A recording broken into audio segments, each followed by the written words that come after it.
Tathep did not like women who were capable and could potentially become leaders over him in the future.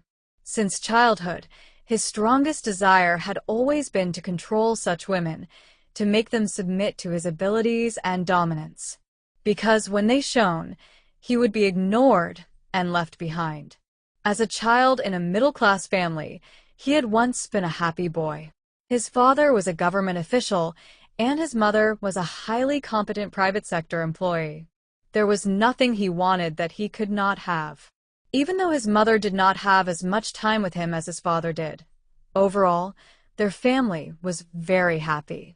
Until one day, what was good news for his mother became bad news for the entire family.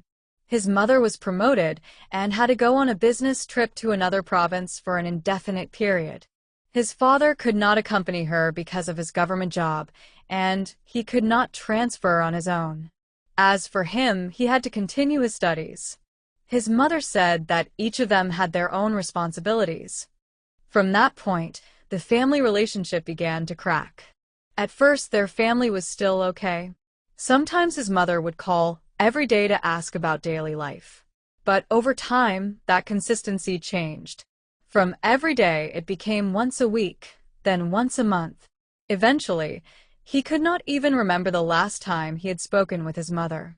The joy had disappeared, replaced by fear and discomfort whenever his father came home reeking of alcohol almost every day after fierce arguments and venomous words that a child like him should never have had to hear.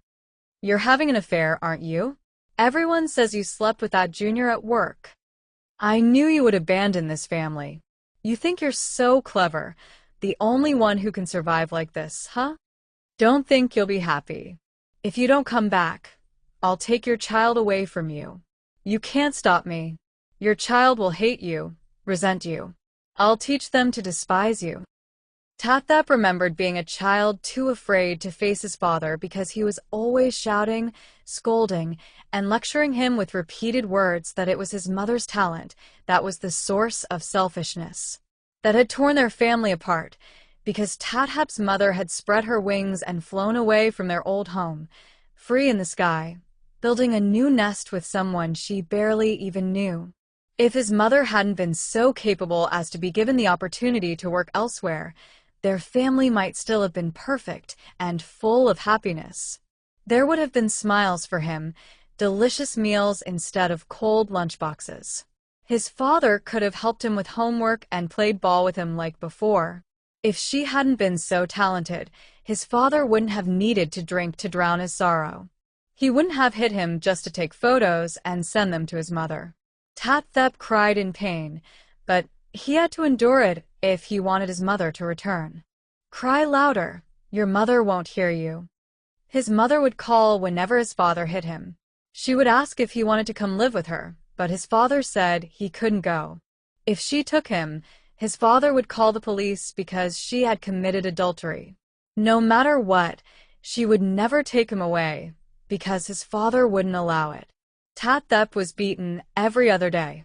Before one bruise had even healed, a new one appeared.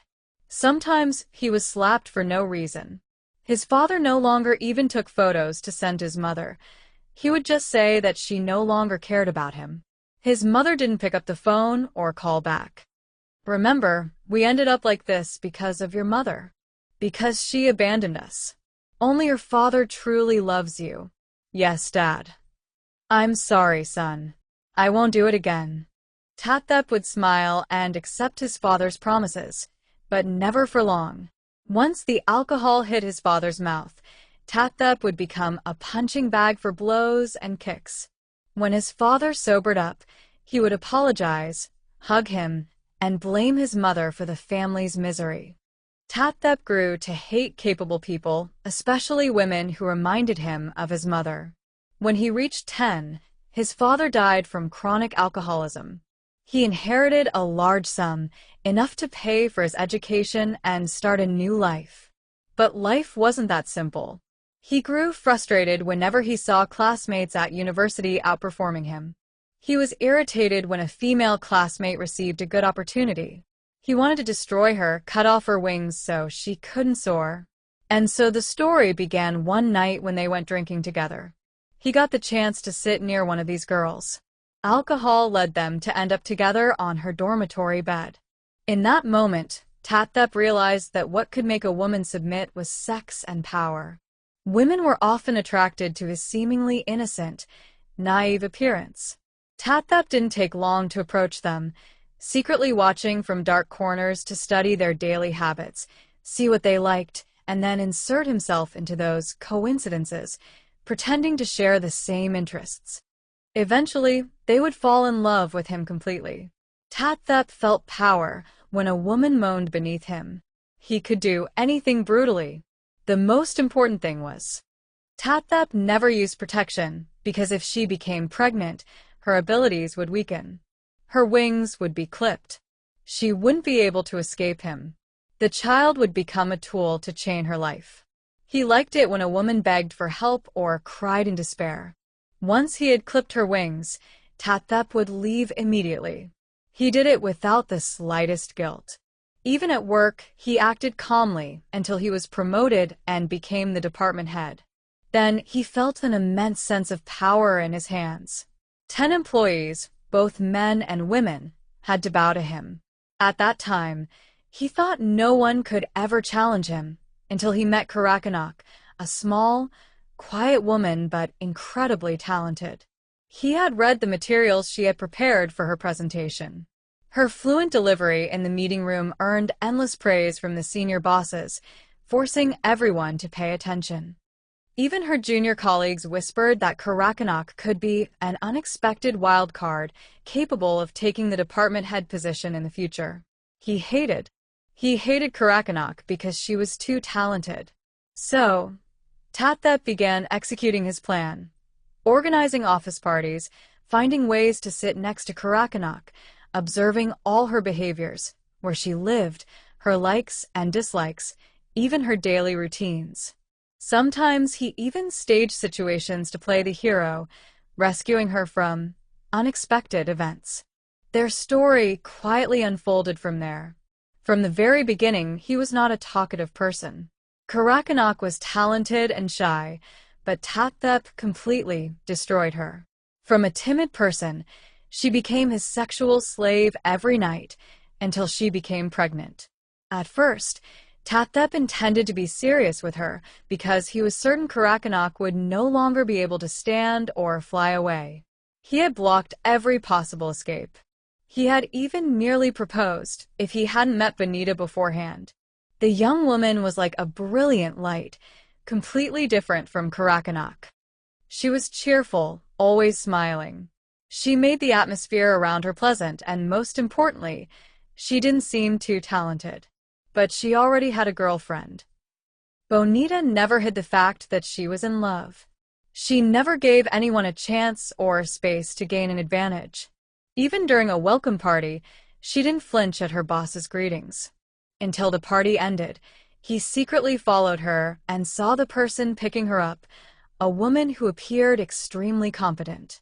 She drove a luxury car, dressed neatly, her expression calm and sharp, yet she could easily smile when Bonita stood on tiptoe to kiss her with affection. Jealousy began to gnaw at him from that very moment. And eventually, it became an obsession. He constantly watched, waiting for every opportunity to approach Bonita, but outside of work, it was extremely difficult. After work, the luxury car would pick her up, and the next morning it would take her away. He had followed them and discovered that they lived in an expensive, luxurious residential area. Tathep waited, and waited. He had plenty of information but couldn't use it until Sarat mentioned Kirapat during a conversation. He seized that opportunity to send the final photo, taken secretly, to Bonita right at her desk. No one would notice him. It had to be that way. The thick black outfit he hid in his backpack would conceal his identity. No one knew that he was the one hidden behind that black outfit. The man watched and waited calmly in the office. He became even more certain when he saw Bonita throw away those photos. Just as he predicted, she had to truly feel fear for him to slip into the role of a hero. And it worked. Even more, Bonita had argued with her girlfriend because of suspicion. The plan to create a savior had become the seed of doubt in their relationship. Kirapat thought he was a mysterious figure, a third party. But that was good, very good. The door of hope had finally opened for him. The hero role he craved had arrived. Kirapat had gathered information about Karakanok and knew that she was indeed pregnant. However, her living conditions were far from ideal. She visited a small clinic for her prenatal checkups and had to buy her own food to survive peacefully in a tiny room by herself. There are signs of being beaten, Kirapat recounted to her girlfriend in a calm voice, hiding no discomfort at knowing Tathep had used violence on a pregnant woman. Her neighbors said Tathep often visited 2 or 3 times a week. Sometimes they argued, and sometimes Karakanok became an outlet for his desires. But recently, they had a severe argument because Tathep ordered her to do something and Karakanok refused. Bonita's expression immediately became serious. Looking back, even though she wasn't very close to Karakanok, she knew she was talented and often praised.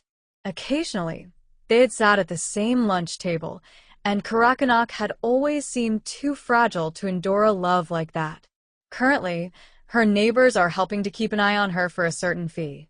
If anything happens, they will call Kirapat. Meanwhile, her people are scattered around the area, waiting to see if Tathep does anything extreme again. If he does, they will immediately step in. Queen. Bonita looked at her girlfriend with worried eyes, while Kirapat sighed, knowing what her girlfriend was about to say. I know. I'll help as much as I can. Hearing that, the little girl pressed her lips together. So, can I talk to Karakanok? That's very dangerous. She might tell Tathep, and then we wouldn't be able to gather any more information. But I might be able to convince Karakanok to side with us, because from what my girlfriend said, it seems Karakanok really cares about the child in her womb. Otherwise, she wouldn't have gone for prenatal checkups or handled everything on her own like that. Kirapat sighed. Now we know that Tathep has done this kind of thing many times before, and recently he suddenly became very wealthy. Queen, does that mean? He may have been bribed by clients or secretly used information he had to get jobs at a cheaper cost than others because he quietly started a small company to reduce income tax. So the most serious accusation against him would be what, Queen? It could be fraud, but if it's really serious, it would be attempted murder, assault, or illegal detention. If Karakanok sides with us, Tathep will face many charges. Bonita bit her lip. So, why don't we punish him with the harshest penalty? Babe, Kirapat said as a reminder. My love, this time I want to be the one to do that crazy thing, to lock the sicko in prison for as long as possible. Kirapat stayed silent for quite a while before speaking in a calm but serious tone. No, he will never do anything like that again. But Queen. Kirapat's expression grew even more serious this time, so serious that Bonita didn't dare argue. No means no. He won't dare take the risk. Even if you say you'll sue, it will be very difficult without evidence. But no one can do anything without leaving a trace. Our job is to find it. Bonita pressed her lips tightly. I want to help Karakanok. The little girl reaffirmed her initial intention. She didn't know what she could do, but she wanted to do it. At least, if Tathep harmed her, the evidence should be enough to punish him. She prayed that Karakanok would learn to love herself more than loving a man like Tathep. And this time, Kirapat nodded in agreement. At least they had reached a consensus, giving each other a chance, somewhere along the way. Then, let's go see Karakanok together. Kirapat and Bonita stood in front of Karakanok's room without any prior notice. As for Tathep, he wouldn't know immediately, since he was caught up in a tense meeting triggered by Bonita suddenly submitting her resignation. This was another way to keep his mind unsettled for a long time, as he mistakenly believed that Bonita had always been gentle and agreeable. But just a few days later, Tathep's hopes had been dashed before he even had a chance to ask why. They decided to visit Karakanok today because they knew that the night before, the two had argued and Tathep had stormed out in the middle of the night. As for Karakanok, she hadn't come out of her room as usual. Knock. Knock. No one answered. Only the sound of waves and wind, along with the roar of motorcycles from street racers, echoed through the narrow alley. The pale white wall in front of the room clearly showed the dilapidated state of the boarding house. Kirapat furrowed her brows because the information she had received was quite reliable. Karakanok hadn't gone anywhere. Yet now they were standing outside the room, knocking and waiting. Almost 10 minutes had passed, and she still hadn't come out. Not even a single sound. "She's not here?" Bonita muttered. Her neighbor said they didn't see anyone leave here since last night. Crash. Something fell inside the room, making Kirapat immediately turn around. Her sharp eyes flashed with alertness as a thought briefly crossed her mind.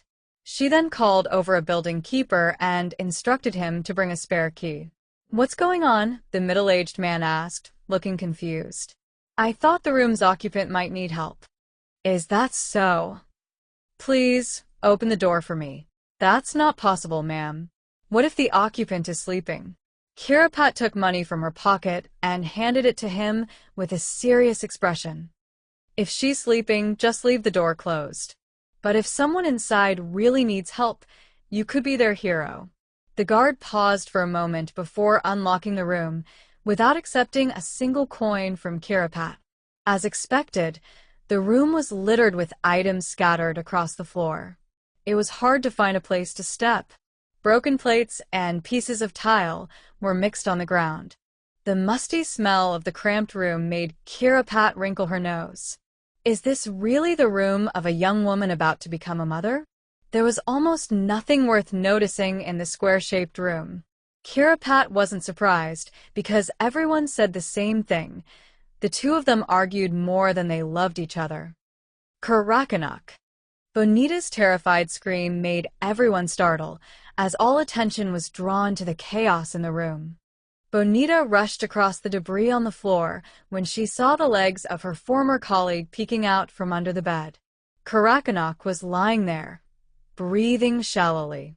Her face was bruised, her neck showed signs of severe strangulation, her hair was disheveled, and her white shirt had been stained red. It was so tragic and heartbreaking that Bonita didn't even realize her tears were falling as she looked at the pitiful state of her former colleague. Queen. The little girl looked at her girlfriend with watery eyes, pleading. She knew that Kirapat was never cold-hearted.